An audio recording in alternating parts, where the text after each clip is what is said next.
Good evening, everyone. Thank you very much for making significant effort to get here for some of you this evening. So thank you for coming tonight to colleagues around the table, to the Health and Wellbeing Board. I just want to make sure that people are aware that I'm stepping in to kind of chair this evening. If you hadn't guessed it already from where I'm sat, Councillor Steels-Walsh is unable to make it tonight. And so as the Deputy Chair, I'll be filling that role. Hopefully you've all got copies of the running order and indicative timings in front of you, but please let colleagues know if you haven't, and we will make sure you do. There are a number of apologies for absence, so I'll just run through those that we've had so far. Councillor Culwick with Councillor Cuthbertson substituting, Councillor Steels-Walsh, as I've just explained, Alison Semments from York CVS, and we've got Peter Otter substituting, thank you. Simon Morritt from York Hospital, unfortunately no substitution was available to attend from the Trust. Zoe Campbell from Tuve and David Kerr, we've got substituting, thank you. Sarah Story from City of York Council, no substitute available to attend, unfortunately. Pauline Stutchfield, also from City of York Council, with no substitute. And we've just received a late notification that Tom Hurst from North Yorkshire Fire and Rescue is unable to make it, and there's no substitute either. If I can just check, per the usual, if there's any changes to declarations of interest or specific declarations about items on the agenda tonight that people need to flag. Thank you very much.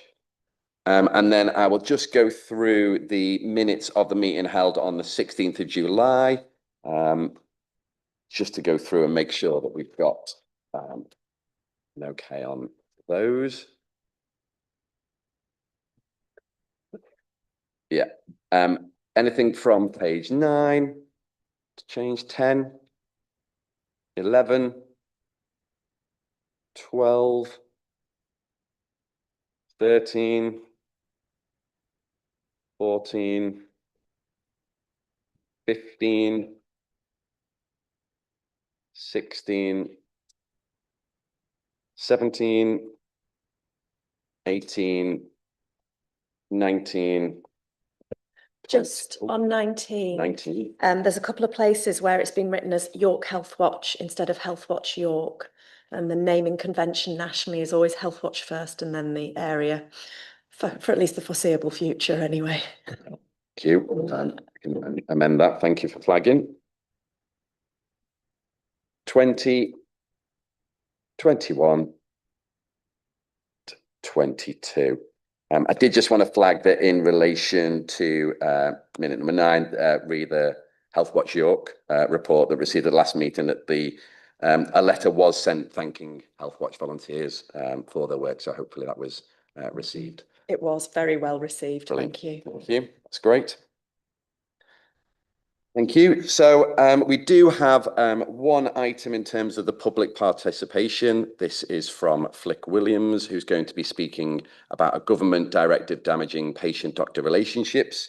Flick Williams is speaking remotely and is going to be speaking for 3 minutes. And Flick, I understand you've asked not to be reminded of a 30-second reminder for your 3 minutes, but hopefully you're there and will speak to us now remotely.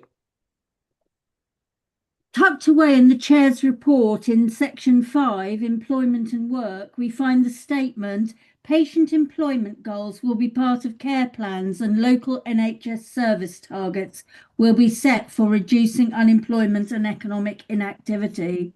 This, of course, coming from the NHS 10-year plan for England, dating from Labour coming to power. This is deeply dangerous. It suggests that work is officially a health outcome. It is not, nor is absence from the labour market an illness. The problems with it are multiple. The NHS, already under huge pressures, hardly needs any more. At an individual level, medical practitioners already complain of heavy patient caseloads and insufficient consulting time, and now they are expected to be work coaches on top. Not what most envisage when embarking on long medical training. My guess is that the most ethical will avoid it altogether, arguing insufficient time. But most damaging will be the loss of trust by patients, particularly those experiencing mental ill health. Already hounded by the DWP with conditionality and sanctions, the obvious outcome will be people forgoing accessing the healthcare they need. This runs counter to the next bullet point in the report, prevention. Opportunities for early intervention will be missed if patients fear yet another hectoring, lecturing confrontation. So add these people to those already declining appointments owing to inability to travel to them following changes in rules for eligibility for patient transport, and those staying away owing to lack of airborne infection controls.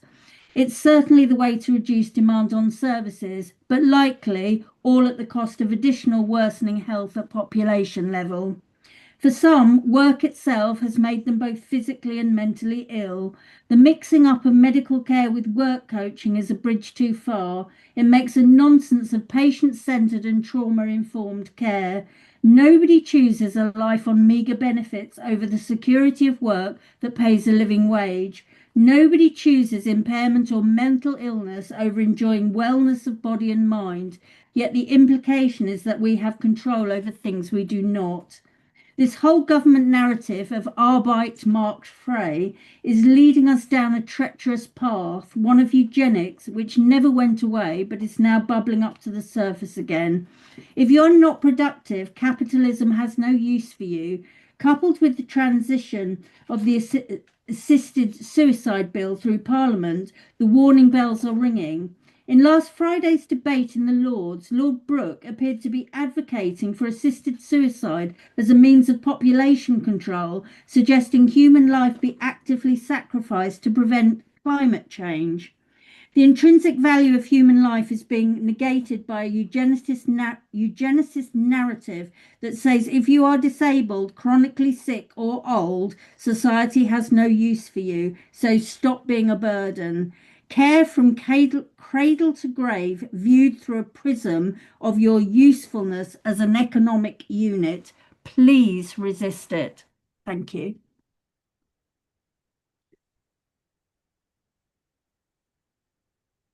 I think we're going to move on to the agenda item 5 now, which is the report of the City of York Safeguarding Children Partnership Annual Report. We've got Sophie Lenton-Brooke and Mel John Ross. Is that to come up and present? Okay. This report is for information and for comment.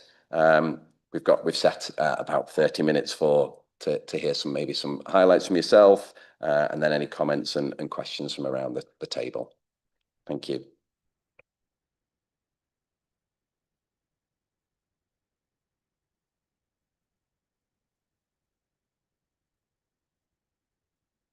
That's better. Apologies. I'm Mel John Ross, and I am the independent chair and the independent scrutineer for the Children's Safeguarding Partnership here in York. I'm really pleased to attend to actually give an overview and to answer any questions in respect of the annual report of the Children's Safeguarding Partnership, and also my report that is attached, Annex B, which is the annual report of the independent scrutineer. The report sets out hopefully a helpful introduction and also a context in terms of the national context and the local context. There's a requirement, a statutory requirement, that Children's Safeguarding Children's Partnerships must produce an annual report, and also that they must publish the annual report, and the deadline for that was September. The report has been published in line with requirements, so it's a public-facing document. It sets out the priorities for the Children's Safeguarding Partnership, and then it also sets out the how do we know we're making a difference, and case studies, and as an aspirational partnership, next steps. I am also, I think it's relevant to say that last year, all annual reports that were submitted across the country were analysed by the What Works Centre or foundations on behalf of the DFE, and an analysis of those annual reports was produced. In terms of the expectations, my view is, as an experienced independent scrutineer, that this is a really strong report. On behalf of the partnership is, of course, the three statutory partners, social care, the local authority, the ICB, and of course the police, together with our partners and relevant agencies. And this is a partnership that really has worked hard to include those relevant agencies and particularly our schools. So I'm happy to take any questions on the report, but what I would say is that it is a really strong report. I think it's really helpful the way it does actually set out the difference, the impact. I think the case studies, I've seen a lot of these. I think it's the only one actually that refers to case studies, and as well as setting out our aspirations. Chair, I don't know if you want me to now introduce the second report and then pause to take questions. The independent scrutineer, unlike the chair, it is a statutory role, and I have produced, I think this is my second annual report. I have of the independent scrutineer, just to say it is an evidence-based report. There's an evidence-based methodology that's set out on page 1 from Professor Pearce in partnership with the University of Bedfordshire.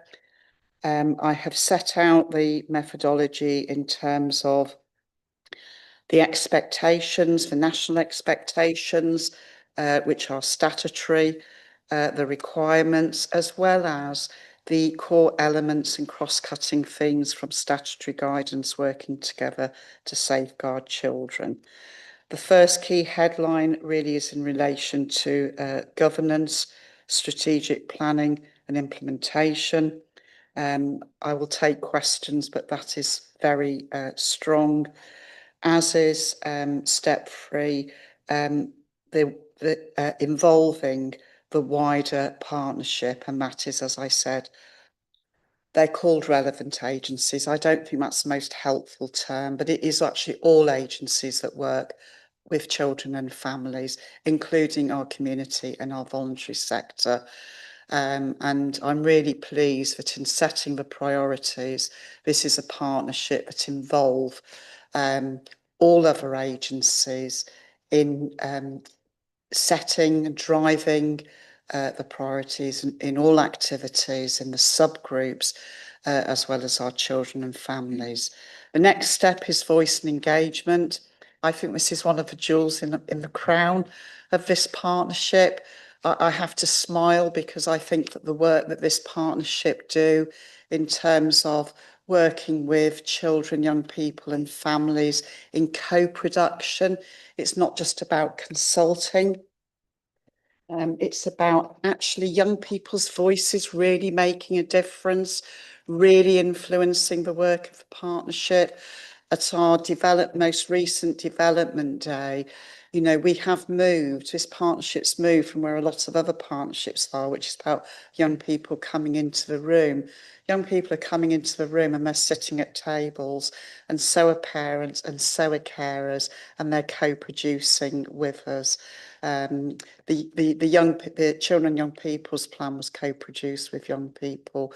There's a fantastic, and there's still even more because it's such an ambitious partnership, but this is particularly strong. Equally, we have really strong procedures in place. Again, we're one of the few partnerships, and I am now doing some work with the DfE where we do have an integrated data set for our partnership. Some partnerships don't have one actually. So again, this is something that, and it's also, it's a meaningful data set. It's organised around our priorities, and it does also involve, it informs our quality assurance activities. And we have really robust processes. We have a low number, but really robust processes for how we respond to serious incidents. And our 3 statutory partners really, you know, exercise incredibly strong due diligence in respect of overseeing those serious, any serious incidents. And an excellent programme of training.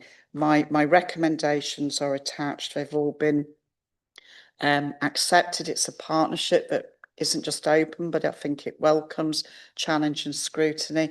I'm really pleased Sophia is here, who is the partnerships business manager, for no other reason that the annual report, Sophia has held the pen on. It's the work of the partnership and the subgroups, and I think she's done an excellent job. Thank you, Chair. Thank you very much for that. That's really helpful, and it was really helpful to get both the reports, but your overall context and that kind of bringing it to life a little bit more. Are there any kind of questions or observations from around the table? Peter? Thank you. No, thank you for Safa. Really, really helpful. And I really welcome us having this here. I think in the past we have had the annual report from the Safeguarding Adults Board, but I think it's really important that we have both and have a really good discussion of it.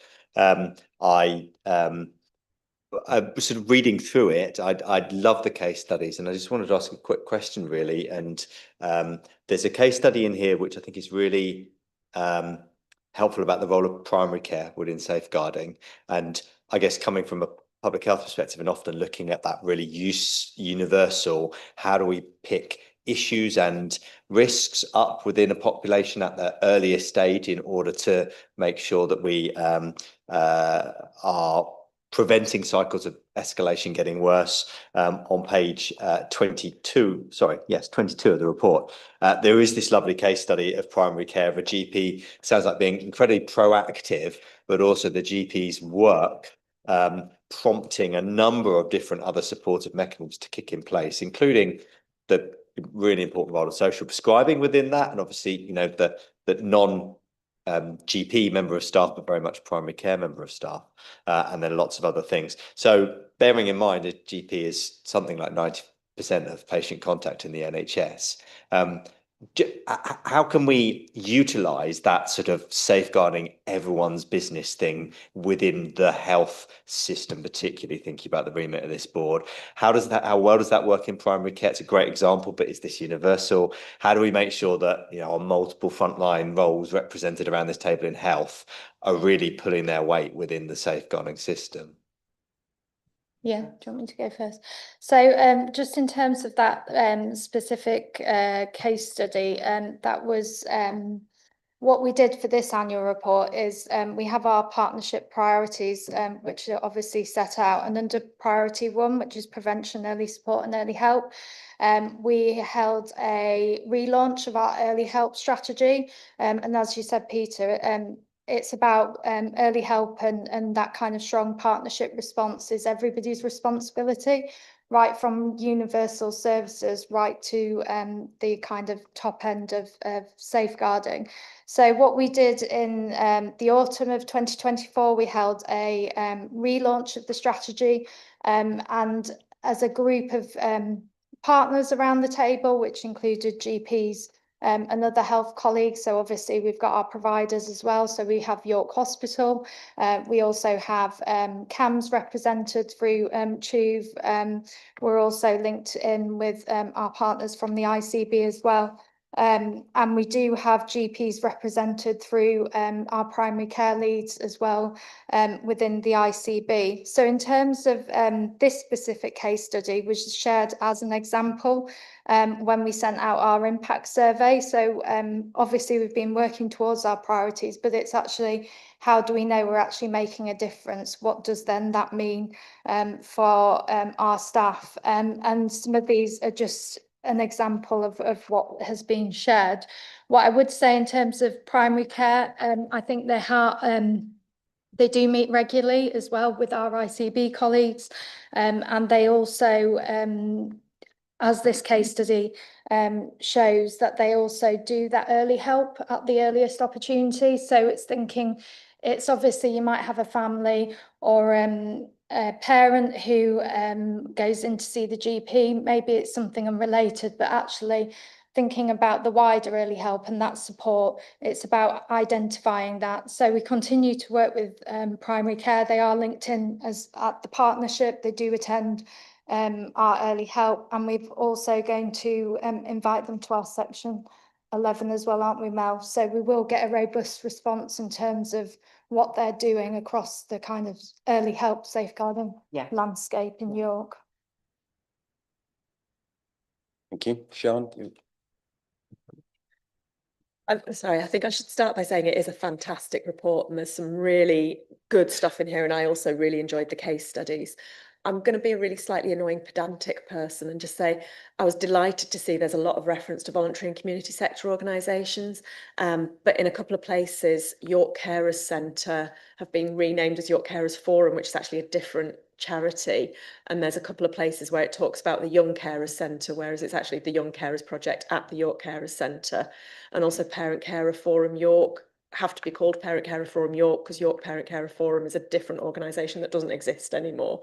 So I think just some of that stuff, if you wanted to send it to us in advance of publication, we're always happy to do a little check through and amend minor quibbles. So I know it's really annoying to be a pedant at a public meeting where it's such a brilliant report and there's so much in it, but I think we would love to support with that. I also know there's a mention of a Health Watch report, and I wondered which one of ours it was, so that again it would just be helpful to kind of add the links in. Yeah, No, that's really helpful, and I'll take that feedback on board. What I would say is, although I might hold the pen to this, it's also partners sharing that information, so we're obviously relying on what they do share with us is as accurate and up to date as possible. But I do take on board your feedback, and in future we're happy to do that as well. So so like I say, it feels really pedantic when it is such a good report and there's so much good stuff in here, but I think if it's going to be in the world, it has to be 100%. So happy to send you some more feedback. Thank you. Thank you. I'm going to come to Councillor Webb and then Councillor Runciman after that. Thank you, Chair. You'll be glad to know, Sophia Mel, I'm not going to be pedantic about that one.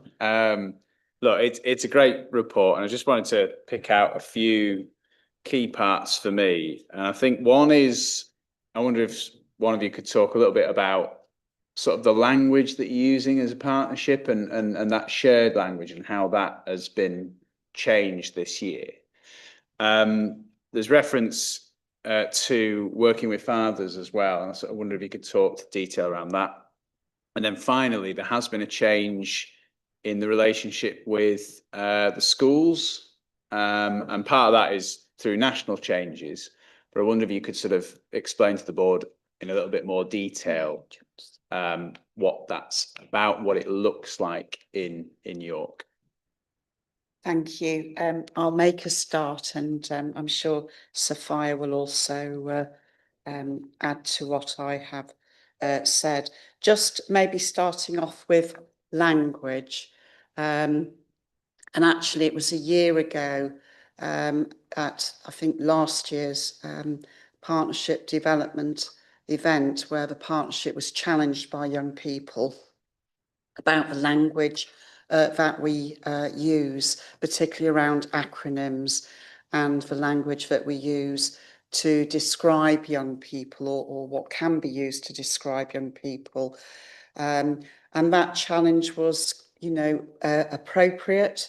It was taken seriously. The partnership immediately pledged to make a pledge to actually look at changing our language to make sure that we're communicating in a way that is respectful, accessible, also culturally sensitive when we communicate with children, young people and families.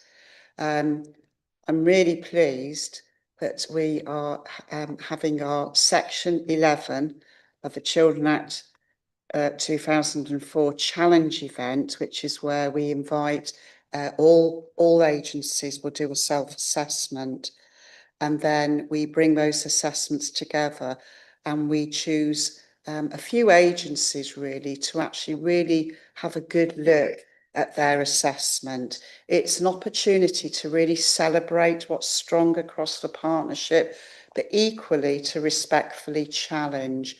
And this year, for the first time, young people are going to be part of the panel, and they will be They're going to be able to, with support, ask any question actually about any of the services and to the panel, but they will particularly be scrutinising the difference and holding agencies to account around the difference that has been made in respect of language and communication.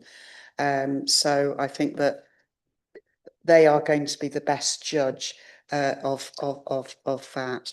Obviously, it's also picked up as well in audits and the work that we do to make sure that what we're doing is accessible. Just moving on to the point around education. As yet, education isn't the fourth statutory partner. We think that that will change, but it's really for this partnership that didn't make a difference. It was actually the DSPs, and it was Martin who immediately suggested upon the publication of Working Together 2023, which really emphasises the role, the valuable role of schools, education providers and our early years sector, that we should be inviting onto the partnership a colleague from that sector, a strategic leader, and that immediately happened in terms of a chief executive from one of the trusts.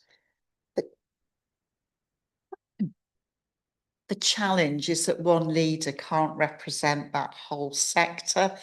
And again, we had it was a very, very positive event. The agenda was co-produced. Can I just say it was focusing on education and safeguarding. The agenda was co-produced by colleagues in that sector. And really we co-produced how we can move this forward in terms of solutions. And what was agreed, what came from that day, is to ensure that there's really good representation across all the subgroups, but to actually have an education subgroup, to make sure that we have that communication. We can't get everybody on that group, but to really make sure that we strengthen the lines of communication between those colleagues that can represent the sector, so that they have a voice and you know, into the strategic partnership, but equally that there's that communication also back down, and other things as well, particularly I think in terms of strengthening the communication with our designated safeguarding leads. I don't know if you want to add anything. Yeah, I was just going to say, there is a new education safeguarding lead who's called Sophie Cole. So she replaces Caroline Wood.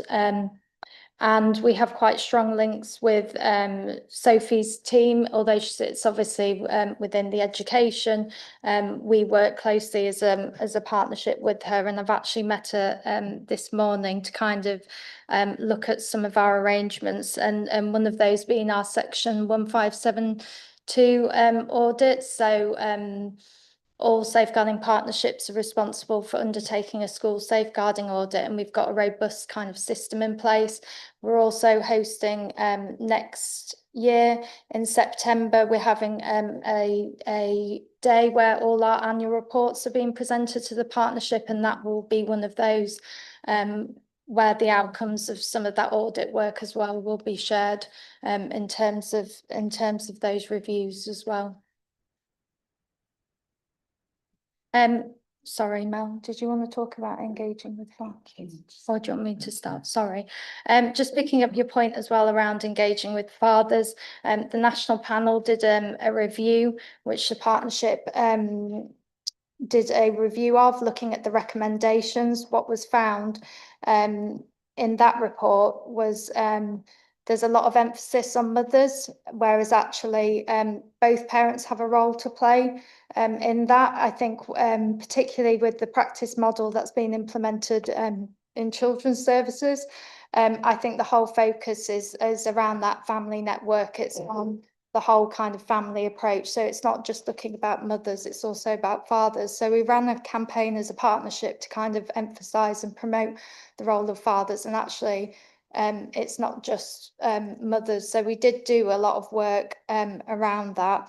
And what we're seeing through some of our audits as well, we're asking specific questions about how partners have engaged with fathers.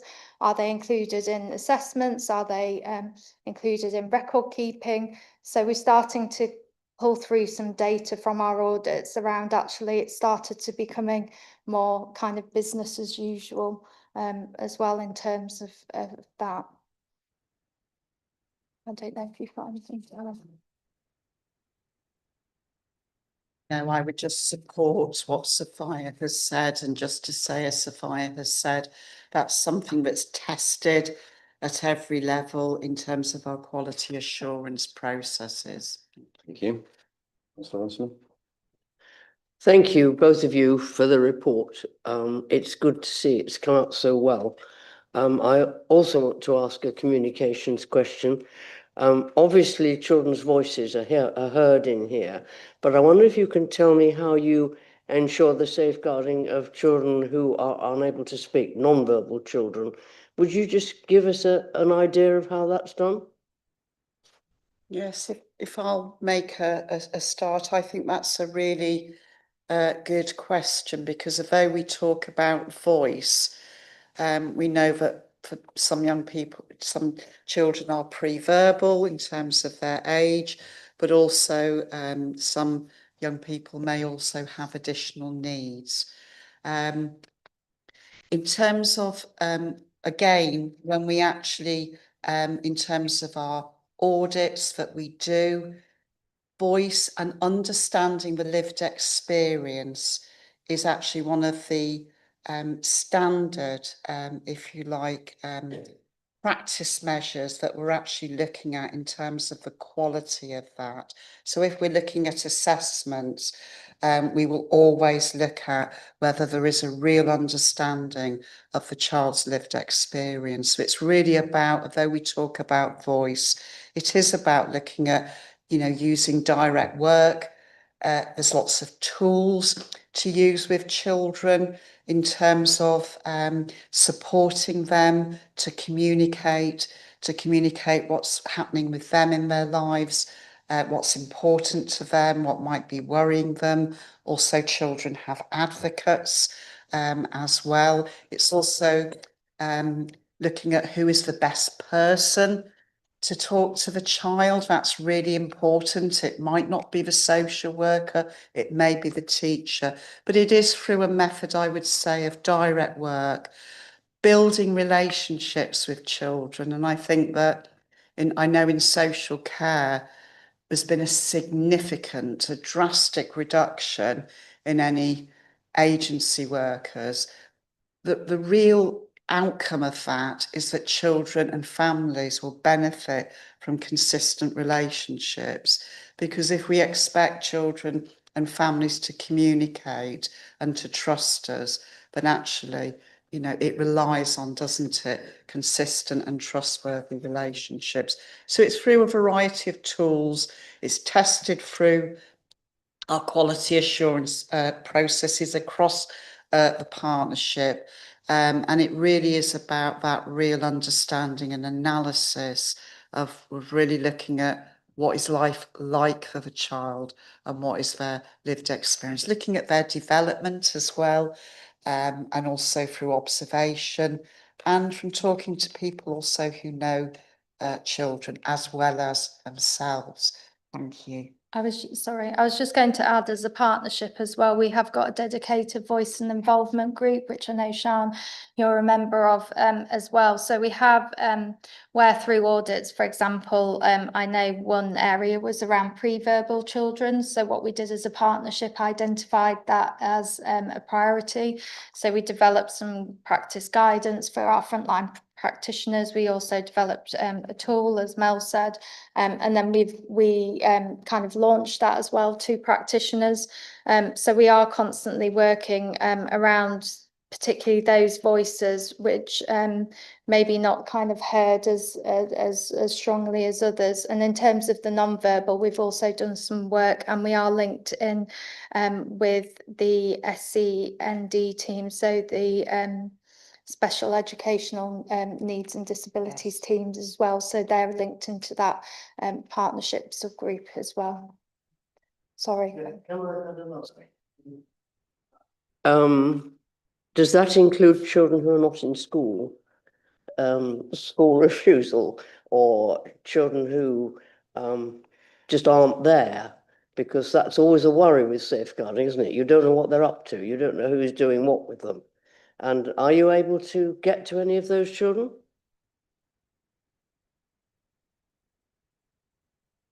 Yes, in terms of children who are not in, who are missing from education, that has been one of the key priorities of the partnership, and that can take various forms in terms of children who are absent or who are excluded, or for we know nationally there's been a growing number of children in terms of who are electively home educated. So actually really focusing on the needs of that group of those children, because as you say, they may be the most vulnerable, has been a real priority for the partnership. In terms of children who are electively home educated, there are actually provisions that, and this is something that is actually developing nationally in terms of the responsibilities that actually and the provisions that can and cannot be taken by professionals. I'm trying to really simplify this because parents do actually have a right to home educate. But in terms of really making sure that we're aware of those children, we know who those children are, also making sure that for children who are absent or not in school, that there are professionals working with that child, be that under early help or child in need or child protection. Yeah. What I'd also add is there's a partnership that there is an attendance action group as well. So as Mel said, where all the data is shared and that is monitored, that's also, I think, been to previous local authority council meetings as well around some of that. And we've also been doing work with other partners because, again, it's that safeguarding is everybody's responsibility. So if they're not in school, where are they? What are these children doing? And as Mel said, some of these children are known to other services. So they might not be in school, but there is still somebody who can see them, knows them. And I know that colleagues have been working together to try and get, obviously, children back into school as much as possible and put robust plans in place as well. Okay. Thank you. Martin? Yeah, just wanted to add, Chair, just on the issue of voice, for those that don't have a voice, I think the partnership has given some considerable scrutiny this year to young people that are, where we've commissioned a placement, a jointly commissioned placement for young people that sit outside the authority, so residential schools. And that's as a result of a national interest, I guess. Once the Hesley group, which is a group that was in Doncaster, where it was found that there was significant abuse taking place in that arrangement. So there's been considerable oversight of a plan that's been delivered by Health and Children's Social Care to ensure that there's rapid progress on making sure that we've got oversight of those young people and that they do have a voice, that we make sure that we have independent advocacy. Just very quickly on elective home educated children, I think Mel has already said it, but we have limited powers to intervene, and we've got to work within the law.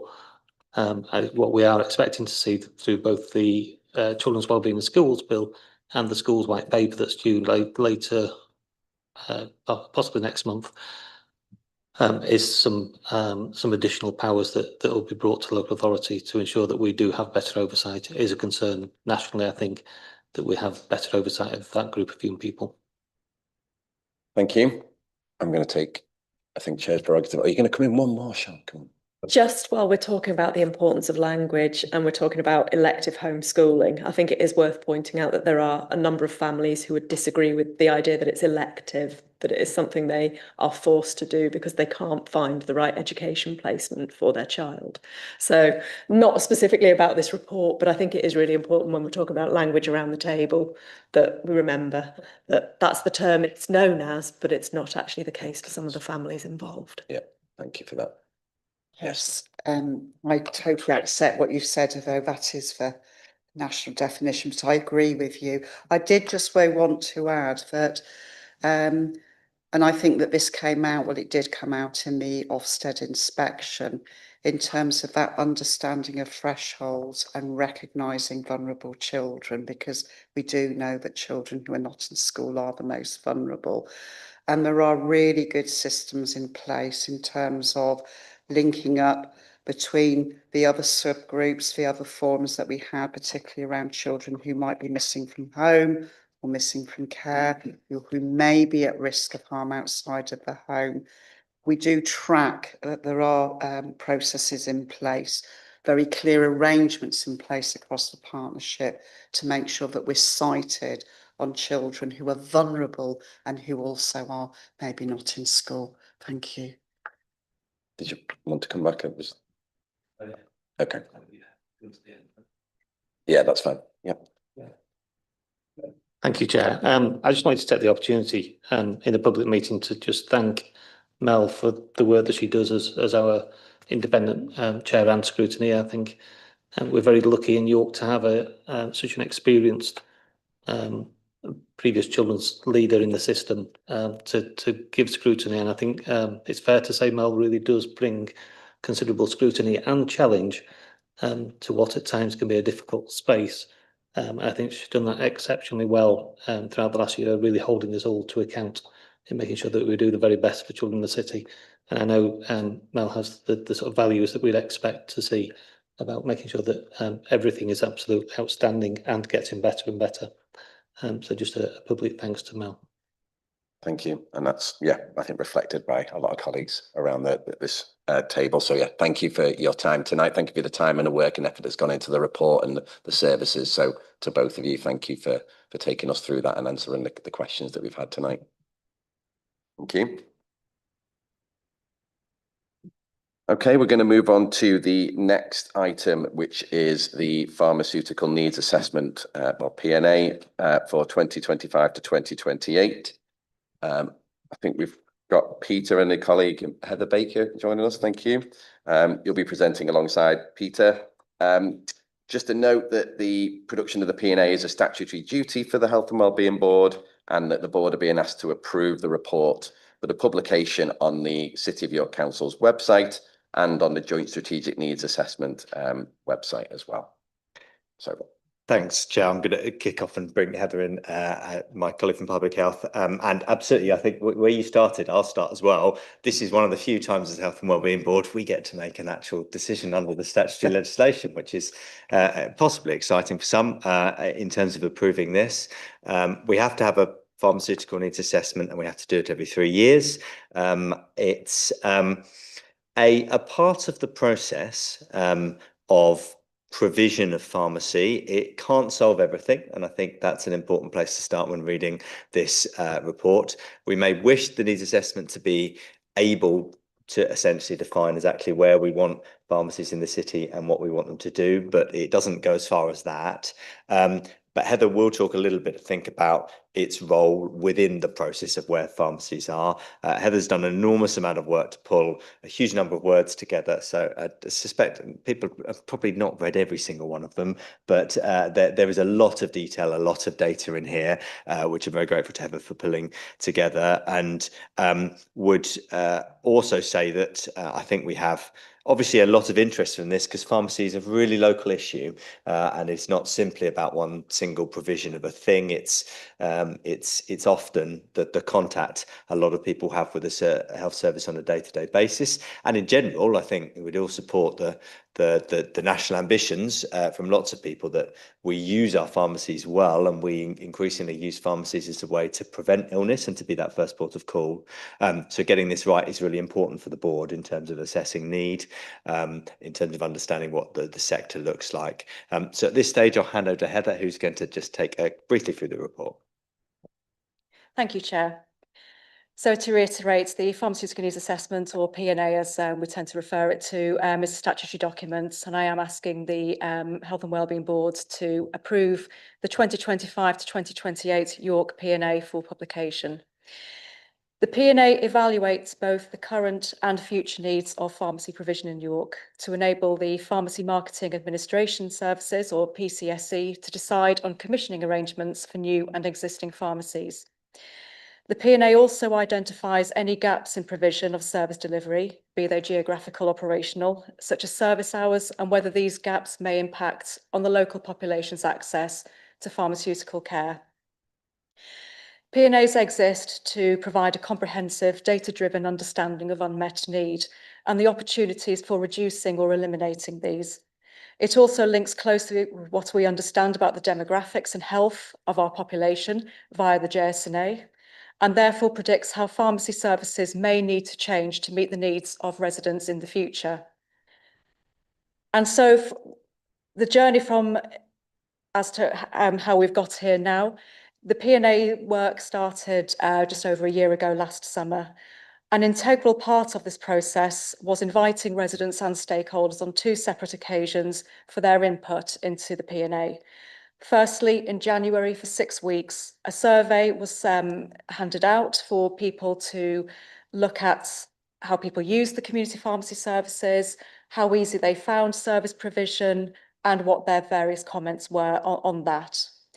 And then latterly, in August, people were invited to comment on a final draft version during the statutory 60-day consultation period. I just note that the survey in particular saw a significant increase in the number of responses from previous P&As, and this only serves to highlight the strength of feeling that many residents and stakeholders have for access to pharmacy provision in the city. And so on to the key findings. There were a number of findings identified, and whilst there are no national parameters to identify what is considered a good level of provision, we summarised that York generally had a satisfactory level of pharmacy provision throughout the city. However, while city centre provision was considered good with a greater choice of pharmacies, there were areas of unmet need, particularly in the more suburban and rural areas of the city. In particular, the lack of a pharmacy in Clifton Ward meant many residents were struggling to access services, especially elderly residents and those with disabilities, where the next nearest pharmacy was some considerable distance away. In Westfield Ward, an anticipated closure of one pharmacy and the reduction in hours at the second mean that there would be a substantial reduction in service provision for that area. This would impact not only the ward's more vulnerable residents, but also those, for example, in full-time employment who rely on opening hours that extend beyond the weekday. Community pharmacies remain a vital service in the local community and has seen some changes since the last P&A was published in 2022.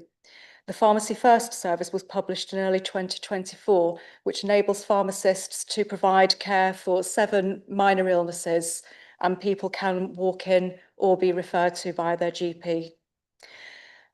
In July of this year, the NHS 10-year plan under the Labour government was published, with an emphasis on a move to more community and neighbourhood-based care. And so therefore proposed recommendations for in the P&A were to monitor the impact of changes of hours by community pharmacy providers to ensure that there is adequate service provision, especially in relation to 100-hour pharmacies, many of whom are now operating at reduced core hours of 72 hours. The Health and Wellbeing Board should factor a potential increased need for primary care and pharmacy services for any proposed housing developments. And this is especially key since new housing targets are significantly higher than those previously. The Health and Wellbeing Board should proactively position York's community pharmacies as integral components of neighbourhood health services as outlined in the NHS 10-year plan. And finally, this P&A covers a 3-year period up to 2028. It is therefore reasonable to anticipate that changes in pharmacy provision within that timeframe may necessitate the publication of a supplementary statement should a resulting unmet need be identified. So I welcome any questions and comments. Thank you, Chair. Thank you very much. Councillor Runciman first. Firstly, I want to say thank goodness we've got it done. And I was really pleased, Heather, to see all the recommendations that came from scrutiny were included in here, like Clifton and like the outlying villages and so on. But I am worried about the speed of houses being built. Certainly in my ward, there are houses going up at a fast rate of knots. So presumably we can't ask to do it again before 28. Is that right? Yes, that is correct. It's a 3-yearly process. So yes, the next one will be 2028. However, the supplementary statements, should there be an unmet need, will cover any significant change in the provision within that 3-year period. So if there are, as you said, in your area, quite a number of key housing developments, planning should be incorporating primary care and pharmacy provision in those areas. Thank you, Sean. Yeah, I just wanted to start by saying I've had the dubious pleasure of being around for a number of PNAs now, and I have to say this is the best one that I think we've ever done in the city. And when I say we, I'm obviously adopting the royal we, so thank you very much, because you can see how much time, energy and commitment has gone into this. I also want to congratulate you on the consultation work that was done, because the previous time, as you mentioned, we got about 62 responses and you have absolutely smashed that. So I think that is so good to see. And I think you're right, it does reflect that there is a mood out there that maybe we don't have as much pharmacy services as we need in some of the places in York. I do think it's really, really timely that you're reminding us about the neighbourhood health plans and the move to reorganise our sort of health services around that neighbourhood model, because I do often feel in meetings, where is the representation from community pharmacy? Why aren't we involving them in more detail at an earlier stage? Because for many of us, the community pharmacy is the place that you go to first for health and care support. I know if my GP colleagues were here, they'd say they feel like they're pretty much that as well. But I think it's really important when we're thinking about a shift, there will be more importance, more reliance on community pharmacy, and to outline the full extent of services they can offer, and to make sure that we as a health system are using those services in the best way to make sure our pharmacy services are sustainable is really important. So I think, you touched on pharmacy first. There are ways and means where we collectively can make sure that supports pharmacies or doesn't. And I think, there's so much in this that is just brilliant to read, brilliant to see. I think all of the recommendations are incredibly helpful. I think we've underestimated the importance of the 100-hour pharmacy changes. That's sort of slipped in under the radar for a lot of people, but it has fundamentally altered the number of hours that pharmacies are available to people. So yeah, excellent work. Thank you so much. And I heartily support everything you say. Thank you.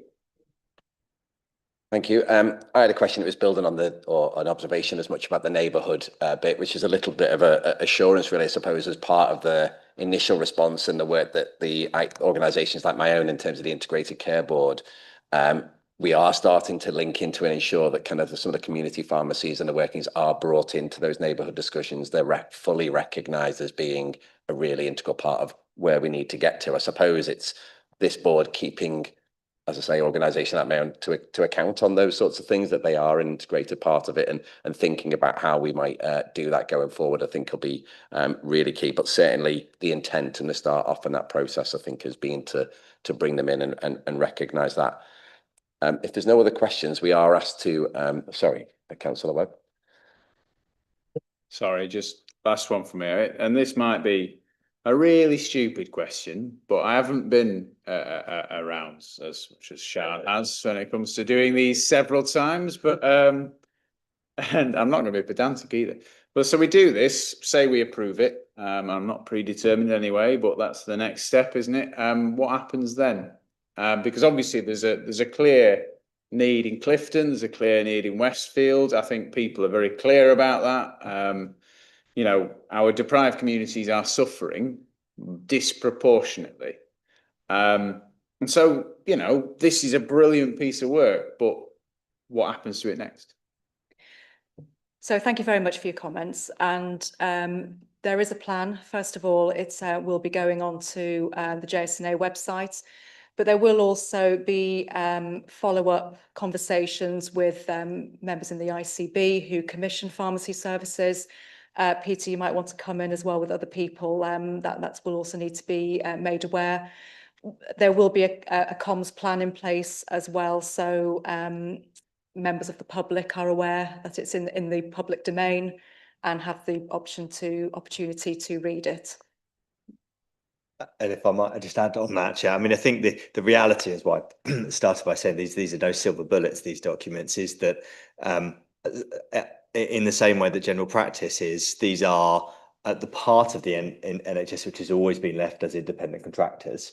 And the way that we manage, therefore, and arrange those bits is different to the way we might arrange hospital services. And it is in some senses easier to say a hospital service, an outpatient service, a part of secondary care, needs to start in a certain place, and we find the funding and resource and then we start it. Primary care has always been a lot more of a, I guess in some ways, a dance between those who fund it and the providers of it, in that when a pharmacy closes, and there have been lots of pharmacies closing, it's never because the pharmacist doesn't want to provide the service in that area. It is often, over the last few years, a pure balancing the books thing, that it is just impossible to make it profitable, impossible to pay the staff. These are independent contractors who have to, in that sense, obey the fundamental laws of business. To counter that and to make markets within pharmacy work, the process has been designed, whether it's a perfect or an imperfect process, whereby the local integrated care board has, as a unit within it, this primary care committee that receives applications for new pharmacies, receives applications for closures, and receives applications for the changes of hours, and has to use this document as the evidence. So I guess, Councillor Webb, in answer to your question, the power of the document is it's meant to be their key piece of evidence for what need is in a local area. The difficulty is that what they can't do is encourage someone to open a new business, a new pharmacy in a local area. Someone is going to have to take that decision. And what they found in some areas, pharmacies are very lucrative and people want to set up in those areas. In other areas, they're less and people are potentially closing. So this doesn't solve that problem. What it hopefully would do, if, for instance, there was a pharmacy that was looking at changing its hours or opening, in one of the neighbourhoods we've identified as a need, is that it would be seen very favourably because it's a need in the P&A. And we were directly told, we had meetings with the commissioners during the production of this, put in the needs assessment what your city needs, and that's all you can do through the P&A.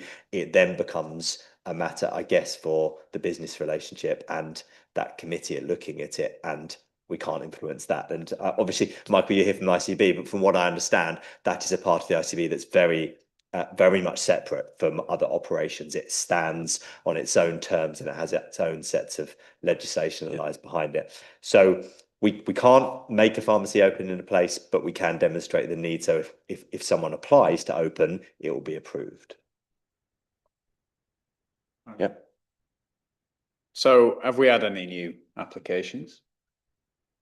Yes, we have, and we're in a period of time, and it's important to think about what I can say here, because there are some commercial aspects to this, and particularly one of the areas that would be slightly vague. One of the areas covered in the report where there is an identified gap, we have actually a number of applications for, so it is likely that provision will be plugged, we hope, but we're in a 6-month review process, because unfortunately they have to then make sure that the ICB treats those applications fairly and makes the right choice.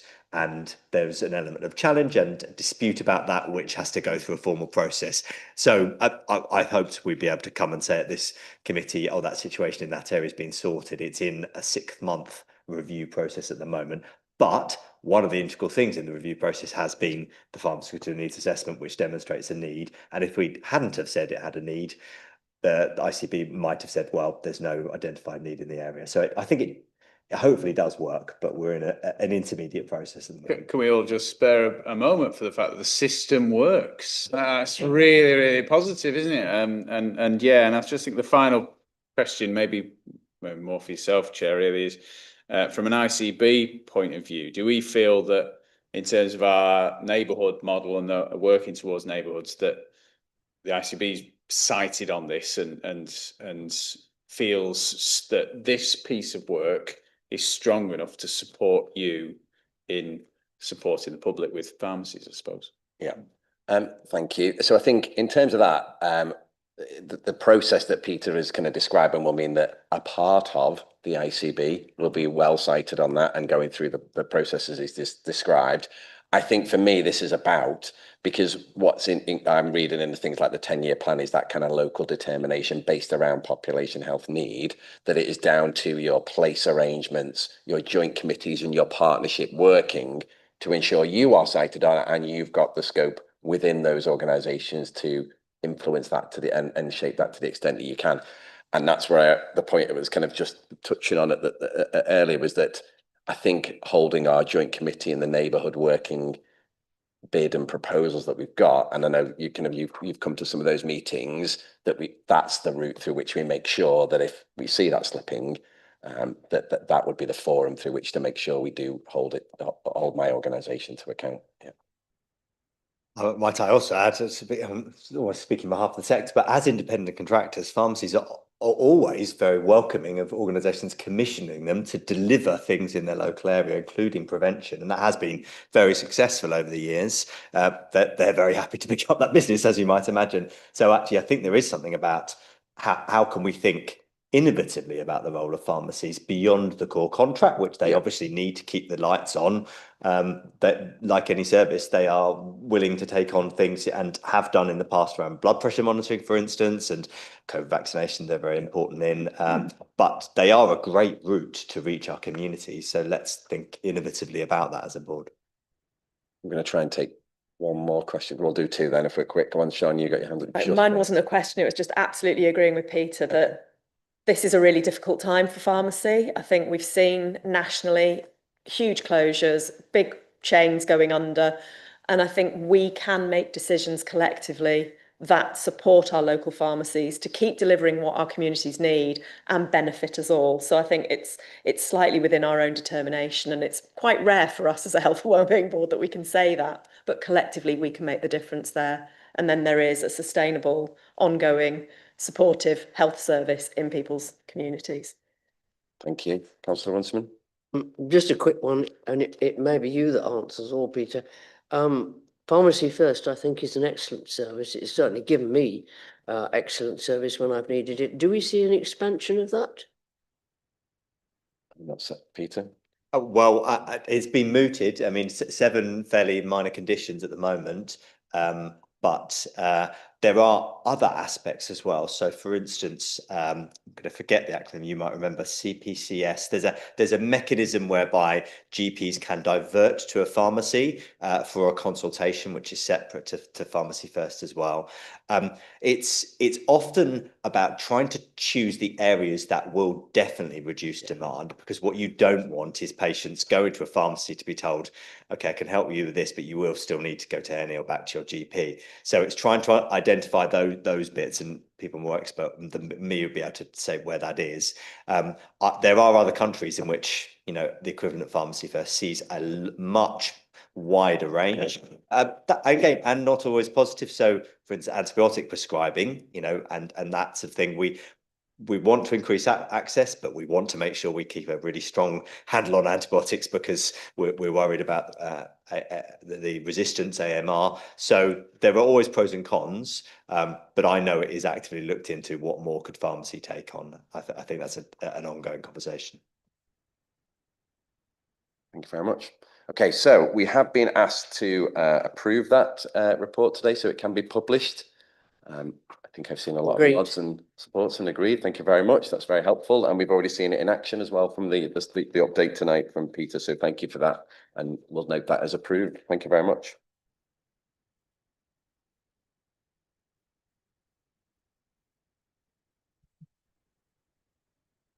Okay, we are moving across to agenda item number 7, the delivery of the Joint Health and Wellbeing Strategy and Performance Monitoring, Goal 5.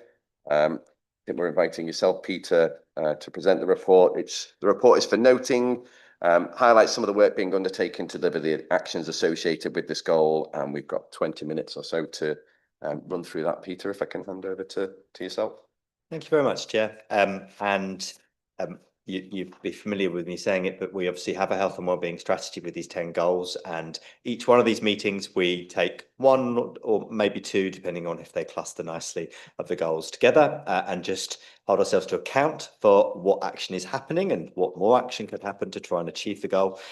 This particular goal is to reverse the rise in the number of children and adults living with a healthy, with an unhealthy weight. I think that's a typo in the report, so let's just say unhealthy. I do apologise. The reason we chose this is that public health indicators are generally very slow to turn, and if we were to take smoking has a downward trend in terms of its prevalence. So I think it's absolutely appropriate to say reduce the number of people smoking.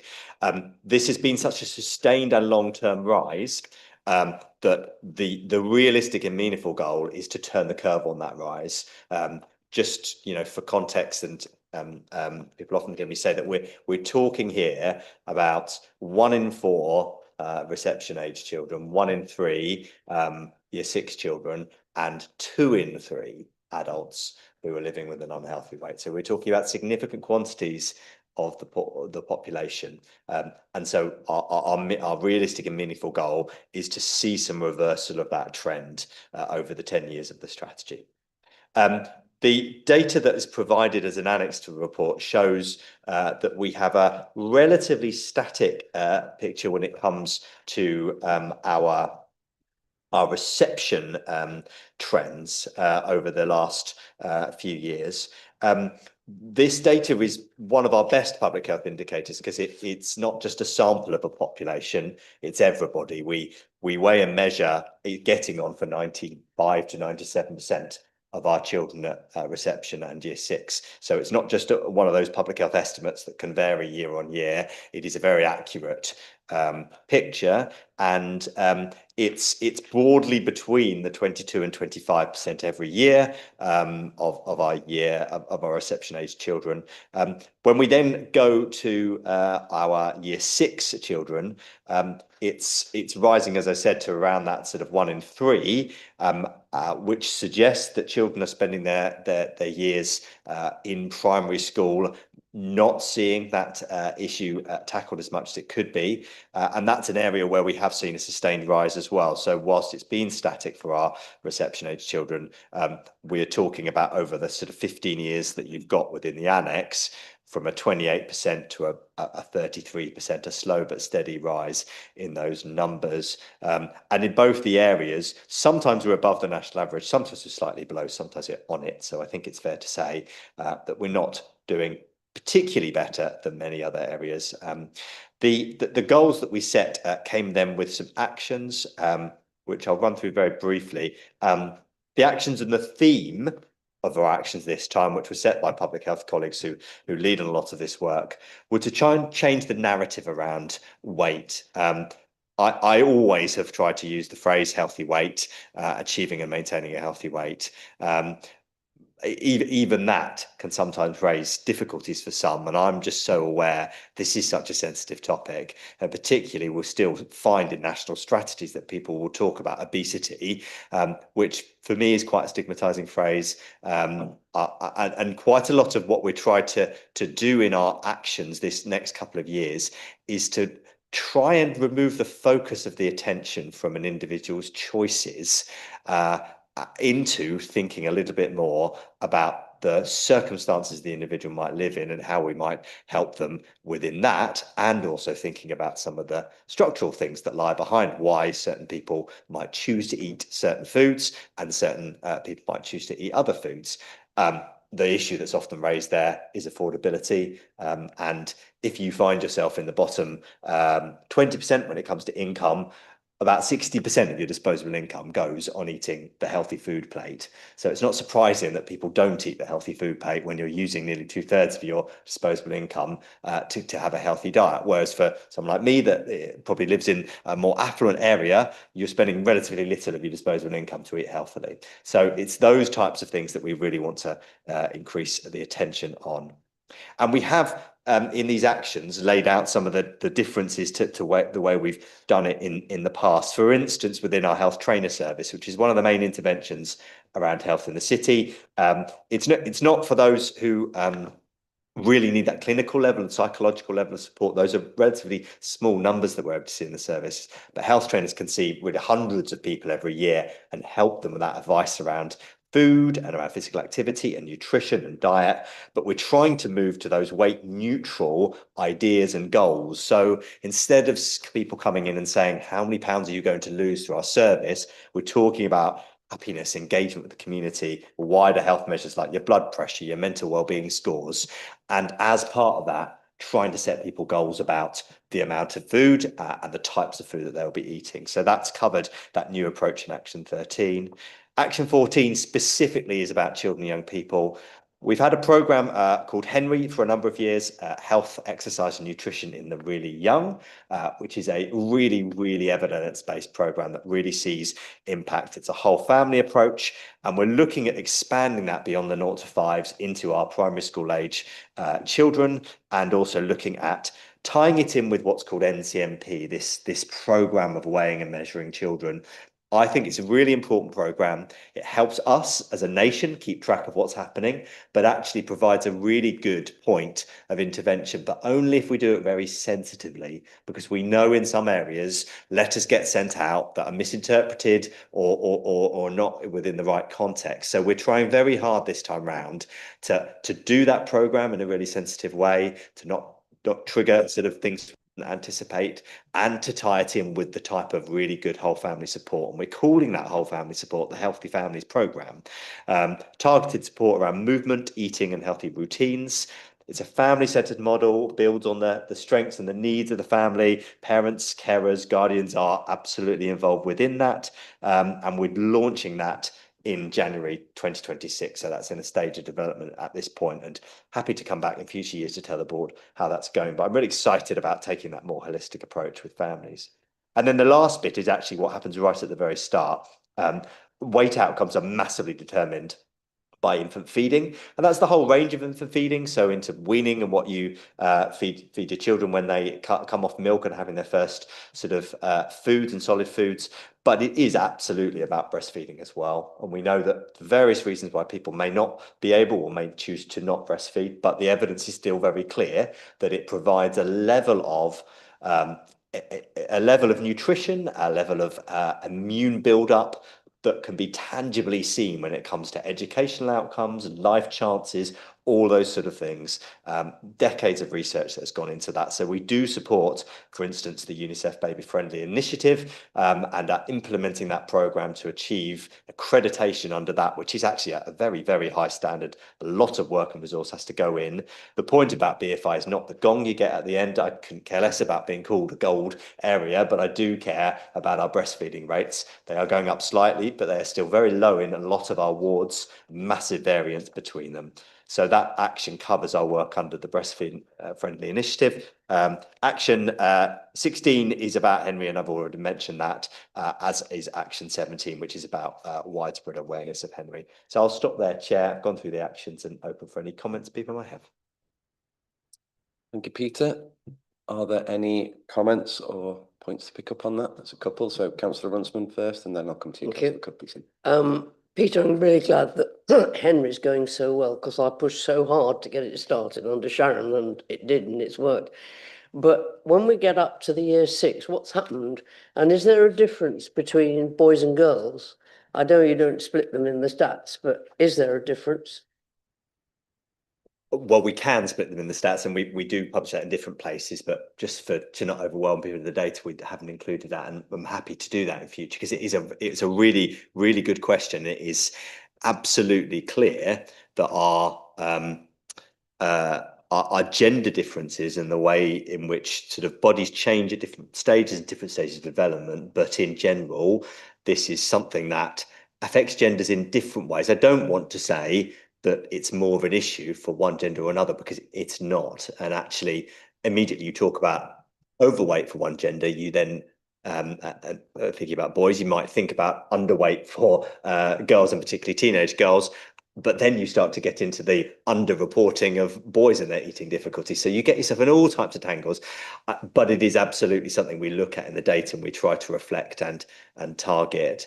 And in terms of Henry, there's always a gap in the pathway, isn't there? So extending it up to year 6, our health trainers can work and support in terms of individuals down to the age of about 13.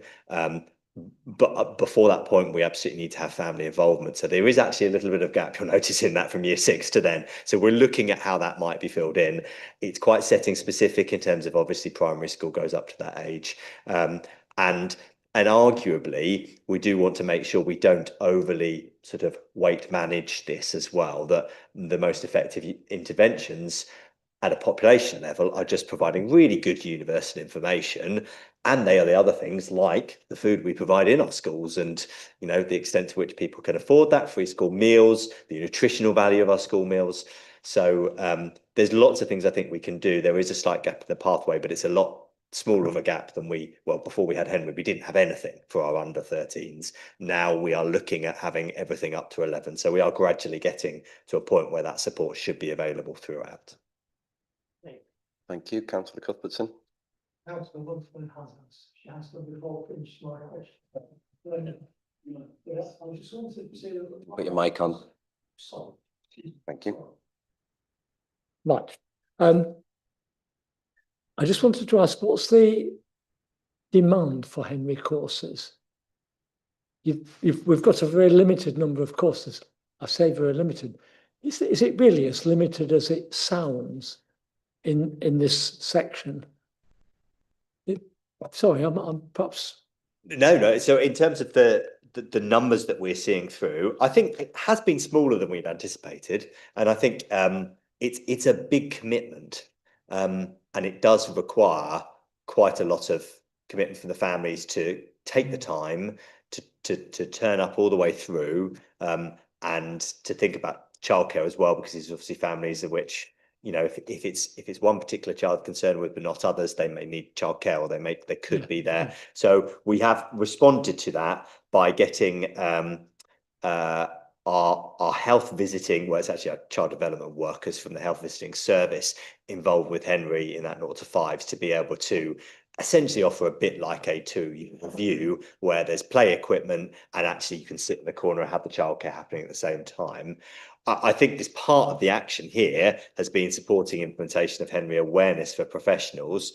We can only offer and see as many people as are referred. There are limited places on the courses because by the time you've got mum, dad and child in the room with a health trainer and with a child development worker possibly there, you know, actually only looking at sort of 6 to 8 families at a time. So I think it's a mix of the still the low capacity on that course as quite a specialised course, and we do need to get the referrals through. But they have been ticking up, and I can get sort of the actual numbers, the completion rates to Councillor Cuthbertson for that as well.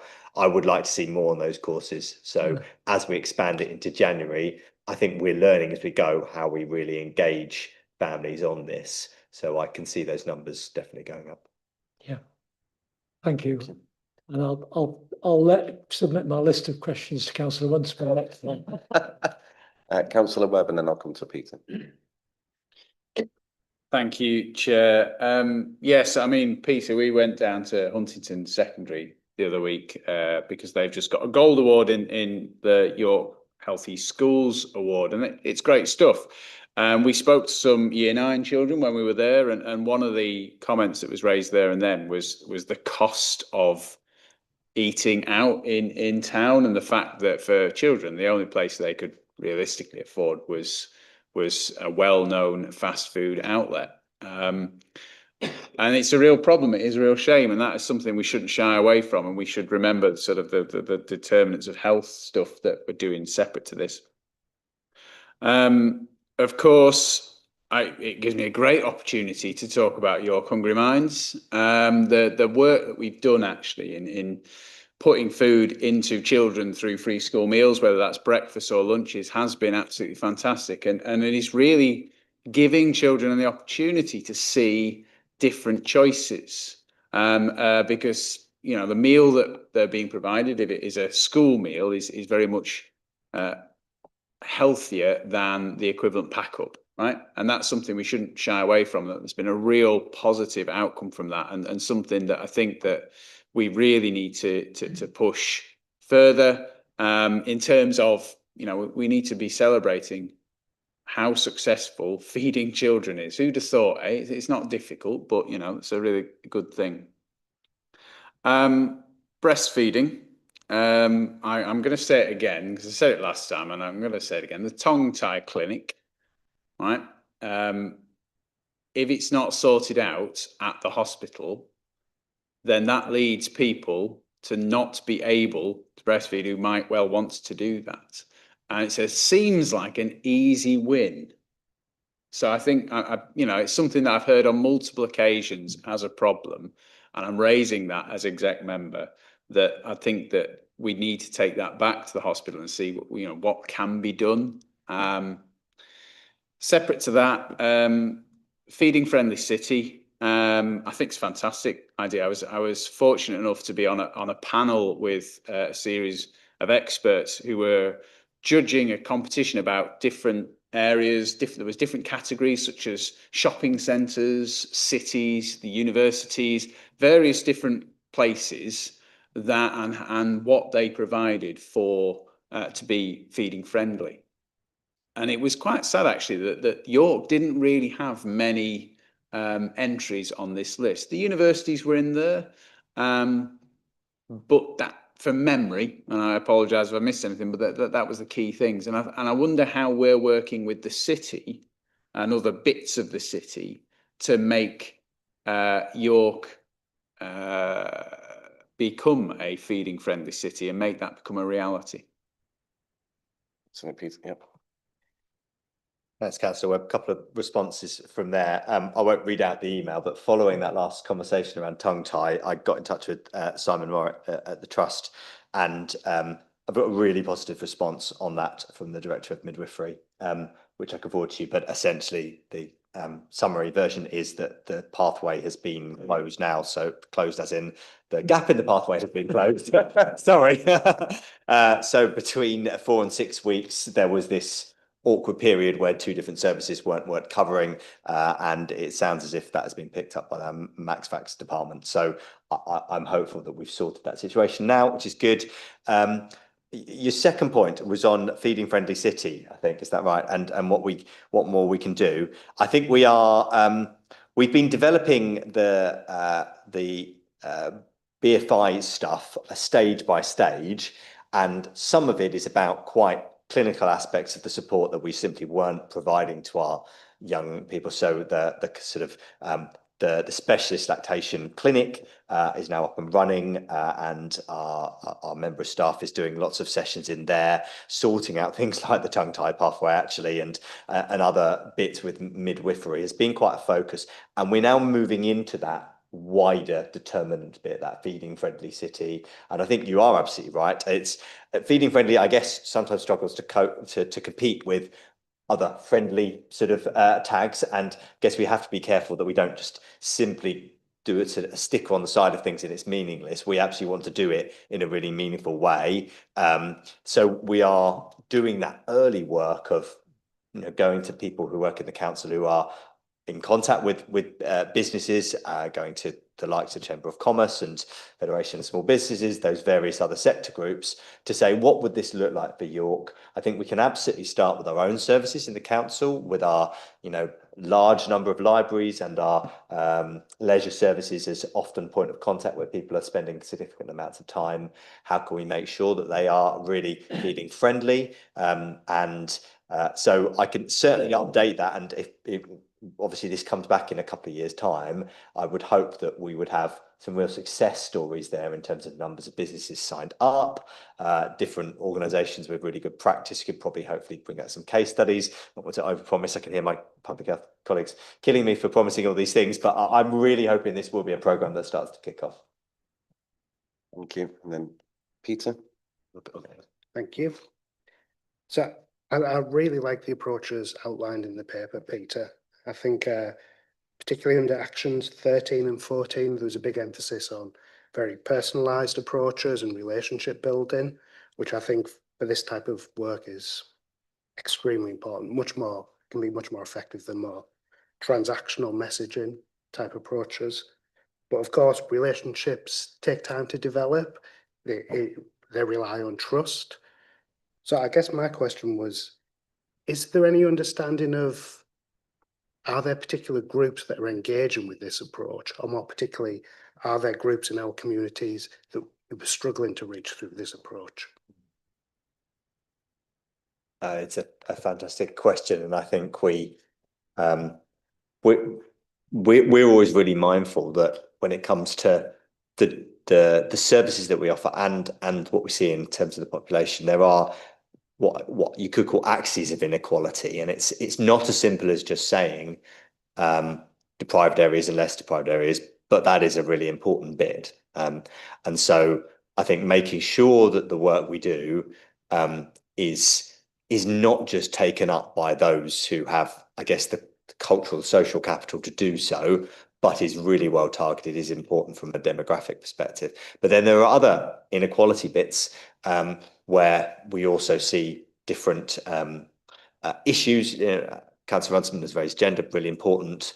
There are different ways in which ethnicity and weight is an important factor. One thing there, which is, obviously reflected in a lot of the national guidance around services around weight, is that genetically there is high disposition to one of the major consequences of high weight, which is diabetes in South Asian communities. And that's reflected in some of the thresholds we actually use for our service, where we invite people in differentially at lower BMIs, using BMI, which is a very crude measure, but it does help sometimes to understand where people come into those systems. So that axis is taken into account. We absolutely have to think about neurodiversity and the way in which we know that some of the data would suggest that food types, food texture, that sort of thing, often can provide barriers. Thinking about schools and the food environment, I think the canteen is possibly the noisiest place in a school, highly stimulating sensory, etc. So there are, you're absolutely right, ways in which we can think the strategy needs to flex. Ultimately, I don't think public health can't do all of that. I think there is something about highlighting those, what the evidence says, but as partners, it's probably on us to think about all of the services we offer and to think about the fact that this is alongside all the other major crises we have as a nation, the climate crisis, etc. This is a real substantial piece for us as a country. This is early death, this is early disability, people coming out of the workforce early, loss of productivity, massive distress actually from some of these horrible diseases. It's been rising for decades. It shows no sign of abating. So I think all of us need to think about how can we make this everyone's business? How can we take every opportunity to make it easier to have healthy food, make it easier to get moving, make it less easy to have the junk food and the stuff that we know is ultra processed. And absolutely the inequalities angle to that, Peter, you're absolutely right. Thank you. Sean, did you? I think, again, I wanted to say, like Peter, I'm really, really pleased with the approach that's being taken. I remember in the very early days of Health Watch, a woman coming up to one of my colleagues at a stall out on a community event saying, "Does my child look fat? We've received the fat letter." And she was very angry about what she saw as well-intentioned but completely ill-informed middle-class people lecturing her about how she was bringing up her children. And I do think there is so much stigmatizing behaviour. There's so many things we can do that make it much harder for people to do the right things. And there's things we can do that make it easier. I guess my question in terms of young people's weight was, do we have any understanding of the impact of the COVID pandemic, the inability to be out of your house for more than an hour, the drop-off in things like participating in out-of-school activities, in sport, in dance, on our young people who are now at year 6? And what's our plan really around more active engagement? Things like active travel can make a big difference, but again, when times are lean, when local authorities have limited funding, can we invest in cycle paths and updating bits and pieces of the road network to make sure it's really safe for our children to get about in that way? Not going to lie, I ended up screaming at a man this week that my child needed to be on the footpath because there wasn't a safe cycle path where we were. Luckily, the police weren't around, so they didn't hear me shrieking like a banshee at a man who was very angry about a small person being on a footpath. But there is something about the conditions that we have as a city that enable our children to stay active, physically active for as long as possible. We've got some really good stuff with the Space for Girls at Roundtree Park and other areas. But do we have any sort of understanding of the drop-off in participation due to COVID, and any sort of plans around how we might get more young people involved? And again, I suspect that wouldn't be just down to you, but what can we collectively do to promote that so that young people get the best possible start in life? Thanks, Sean. I mean, on the letter, we have a statutory duty to send that letter, and I think for me, then it is how we do that in the most sensitive and caring way possible. So no, absolutely right. I'm almost tempted to say in the answer to the second one that there's almost a bit of a hold the question for, because we obviously had the physical activity goal on that, and the reason we've separated them is that physical activity is incredibly good for your health when it comes to your mental health, your bone health, your cardiovascular health. It's actually not particularly good at helping you lose weight, which is counterintuitive, but there's actually good evidence to show that it has a really, really modest effect. If someone has lost quite a bit of weight, it's actually very good for maintenance. But actually the process of, I need to lose some weight, physical activity, for my advice to public health professionals, that's not where to start. You need to start with calorie and food consumption, really, really crudely, because that is the driver. There are a lot of answers to the questions around things we're doing in the city around physical activity. You know, the recent walking and cycling fund, active travel fund from the Combined Authority, which I think is £4 million, is going to result in more cycle paths and infrastructure there. It won't meet the need because, you know, you lay a metre of tarmac and you spend an incredible amount of money. So these things are very expensive. But there is quite a lot. And I guess if it's okay, I'll take back some of your question into thinking about when we come back on the physical activity one, how we can make sure those things are well reported on a future one of these reports, if that's okay. Thank you. Thank you. Thanks, Peter, for your answers as always. Can I just ask one question on the health trainer bit, and echoing all the comments that colleagues have said around the language and a compassionate approach? Has that been used elsewhere, and it's used elsewhere, and how much of an impact did that change have? I'd love to say it was our idea. There was quite a famous in public health circles, a well-known intervention in Doncaster called the compassionate approach to healthy weight, which they took a very brave decision when they did it to decommission their weight management services and go for this very much. It's about the sort of the whole system and supportive earlier prevention stuff. So and Doncaster's got good evaluation about how that's worked, and I think for us, I think it's less tangible than the types of things we can report on through weight management, because you can say you've seen 90 people and they've lost X amount of BMI. So we have to be careful that we still have good ways of measuring these types of things and see if they work. No, we will still be reporting mainly on goal-based outcomes. So people are setting goals and how much they are achieving of those personal goals they set, and then they can categorize them. So there are still things we can talk through. No one has mentioned Mounjaro yet, so I will. Obviously, you know, the weight loss drugs that are coming onto the market, we can't ignore, and they are a massive part of this. They will transform a lot of this, and I think for me they give even more support to this type of approach, because increasingly people will be able to manage when they're of a particular BMI category their weight down and have those drugs to have that effect. They're not without their complications, and the whole process of prescribing them and the cost is not without its complications. The more we can do at this level to help people earlier on and to help them with the things that really lead to the long-term maintenance around eating and exercise and being active, I think the better. So I think that probably suggests this approach is the right approach as well, given the broader context globally of these new drugs. Excellent. Thank you. That's been a really helpful kind of update, and looking forward to the kind of feedback on that later in the year. So the next couple are actually down to me. So the item number 8 is the verbal update from the York Health and Care Partnership. I know there were colleagues around the room who were there. There was a couple of aspects of that in particular I wanted to pick up on. The first one was in regard to mental health. I don't want to steal David's kind of thunder in the work of his team too much, but just to make people aware that as part of that programme, the second hub is opening, I want to say tomorrow, David, but it's definitely very, very close and probably later this week. I don't think we can underestimate the amount of work, both from the programme team overseeing that, but also from partners that we've worked with. It's part of the national bid that we've recognised for its partnership work, and the fact that it wasn't just a health response to that, and it was very much a joint system and place-based approach. And to get to that point as part of that programme is really good. It's part of the 24/7 model, but it will be opening just for in terms of kind of core hours initially to get it underway, with a view to looking to extend to the 24/7 model over the coming months. But yeah, a really kind of positive step for that second hub. A large part of the agenda, we've touched on it already this evening, was around the National Neighbourhood Health Improvement Programme.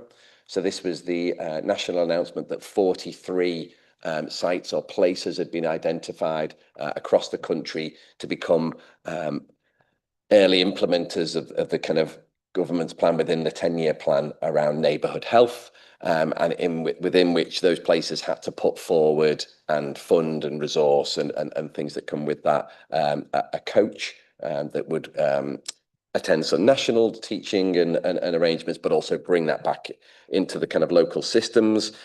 York, we put a bid in to be part of that kind of programme, as did all other 5 places within Humber and North Yorkshire ICB. We were not successful as York, but North Lincolnshire within the ICB were. So that's helpful that the ICB does have representation on the programme. And I think there was a general consensus across all the coaches that were put forward that the momentum and focus that's been built up by pulling together the bid is something that we should build on and share best practice. So I think we will, as an ICB and as York Place, still get some of the benefits of that.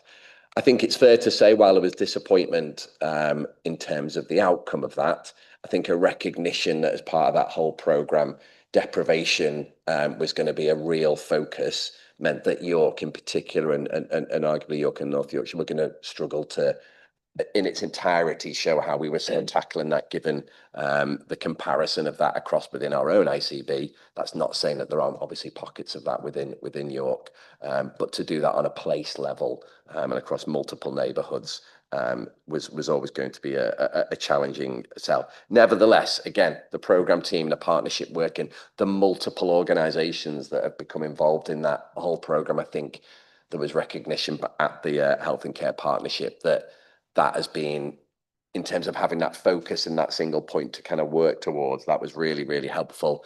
And it's been decided that the lead kind of that we were putting forward from within primary care will continue to do that, actually, regardless of the outcome of the bid, and that those programmes of work that we've got within the neighbourhoods, like we had around involving community pharmacies and things like that, should definitely continue. It aligns with the priorities of and the strategy of the Health and Care Partnership, but I think it's built a real momentum to do that.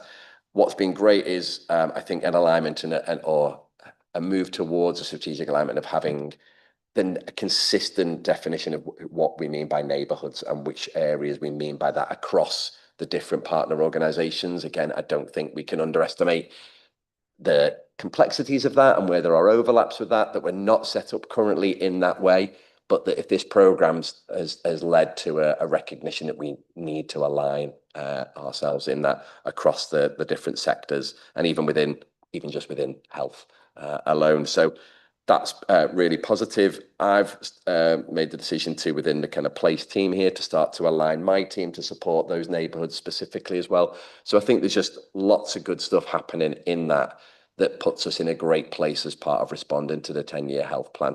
We were arguably already doing a lot of it and had it in mind, but I think it's the momentum that it's built up.